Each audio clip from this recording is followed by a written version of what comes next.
పూరా లోకల్. మాకు ఇల్లు లేదు మాకు ఇల్లు లేదు ఆ? మాకు జీతాలు తక్కువ ఉన్నాయి. 10,000 15,000. మాకు మున్సిపాలిటీ జీతాలు పెంచుతలేరు. మాకు సబ్బులు లేవు, నూనెలు లేవు, ఏమీ లేవు. మా ఆపత్తులు ఎవరు అడేటోళ్ళు లేరు. జిఎంసీని ఎవరు అడేటోళ్ళు లేరు. ఏం చేస్తారు మీరు? మేము జిఎంసీ మేము ఏ రోడ్డు మీద పడ్డా మమ్మల్ని అడగటోళ్ళు లేరు. మరి ఎన్ని రోజులని మేము ఇట్లా బాధపడి ఎట్లా ఎన్ని రోజులు పోరాటం మేము చేయాలి? ఎన్ని రోజులు ఇట్లా పని చేసుకొని బతకాలి? మాకు ఇల్లు లేదు. ఒక్కొక్క ఇంట్లో పోతే 12,000 15,000 కిరాయి. ఆ కిరాయి ఇచ్చి మేము ఉపవాసం ఉండి ఇంట్లో పొంటి పొద్దుకు పోయి ఆడుకొని తినాలి. మరి మేము ఎట్లా బతకాలి?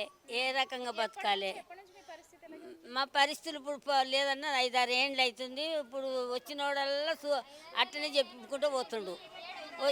వచ్చిన ముఖ్యమంత్రి అంతా అంతే చెప్పుకుంటూ పోతున్నాడు. ఇస్తాము, జీతాలు చేస్తాము, అది చేస్తాము, మీకు అన్ని ఆధారం చేస్తాము అని చెప్పుకుంటూనే పోతున్నాడు.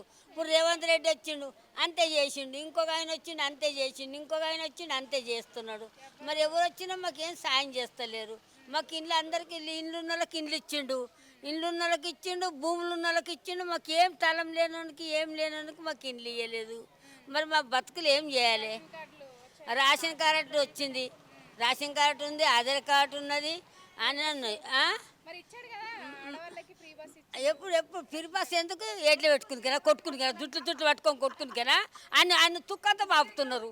కాంట్రాక్ట్ కానీ వాపుతున్నారు, డ్రైవర్ కానీ వాపుతున్నారు, అని గుంజి కొడుతున్నారు. ఎందుకు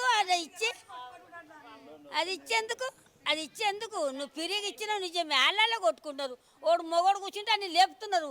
లేవురా మేము కూర్చుంటాం అంటున్నారు. ఏం పిరి బస్సు అది? ఏం బస్సు? మొగోనికి ఇలువిస్తున్నారా? మొగోనికి ఏమన్నా ఇలువిస్తున్నారా? అమ్మ మరి ఇక్కడ కూర్చుంటున్నాం అని అంట. ఓయ్ లేవు మా పిరి బస్సు అంటే మొగోళ్ళకు నిలవలేదు ఇవ్వాలి కదా. మొగోళ్ళ నుంచే తరపు నుంచే కదా మనం ఉన్నది. మరి ఇంకేమీ పథకాలు అందలేదా కాంగ్రెస్ ప్రభుత్వం? మాకేం అందలేదు, మాకు ఇండ్లు అందలేదు, ఏమీ అందలేదమ్మా. మీకు శనార్థి ఆయనకి చెప్పండి అంతే. సో మరి రేపు ఇప్పుడు మీరు ఇక్కడ ఏ ప్రాంతంలోనే ఉంటారా? ఈ ప్రాంతంలో ఎర్రగడ్డ, ఓళ్ళ సుల్తానగర్, మేము ఉండేది గాంధీ బొమ్మ కాడ. రేపు ఉప ఎన్నికలు వస్తున్నాయి కదా జూబ్లీ హిల్స్ లో, ఎవరు గెలిచే అవకాశం, మీరు ఎవరు కోటేస్తారని? మాకు ఇల్లు ఇచ్చినోనికి వేస్తాం. ఇల్లు మాకు ముందు ఎవడు ఇస్తాడో ఆయనకే ఓటేస్తాం, లేకపోతే ఓటు వెయ్యం. ఆ ఓటనే చింపేస్తాం కానీ వెయ్యం. మరి ఇప్పటి వరకు కూడా మాగంటి గోపీనాథ్ గారు బాగా చేశారు. 3 సార్లు నుంచి గోపీనాథ్ చేసిండు చేయలే. ఏం చేసిండు గోపీనాథ్? ఇల్లు ఇచ్చిండు, ఇల్లున్న వాళ్ళకి ఇల్లు ఇచ్చిండు, అందరికి ఉన్న వాళ్ళకంతా ఇచ్చిండు. గోపీనాథ్ ఇచ్చిండు. ఏమి ఇచ్చిండు? ఇల్లున్న వాళ్ళకి ఇల్లు ఇచ్చిండు, లేని వాళ్ళకి ఇవ్వలేదు. పింఛన్లు ఉన్న వాళ్ళకే పింఛన్లు ఇచ్చిండు. ఒక్కొక్క ఇంట్లో 3 పింఛన్లు ఉన్నాయి, ఒక్కొక్క ఇంట్లో 3 ఇండ్లు ఉన్నాయి. వాళ్ళకి ఇచ్చిండు. మాకేమి ఇచ్చిండు?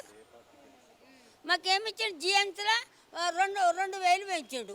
జిఎంసీలో 2,000 పెంచిండు. జీతాలు 2,000. రేపు ఎవరు గెలిస్తే ఈ ప్రాంతంలో బాగుంటుంది? మాకు ఎవ్వరు గెలవనమ్మా, మాకు ఇల్లు కావాలి అమ్మా. ఉండు,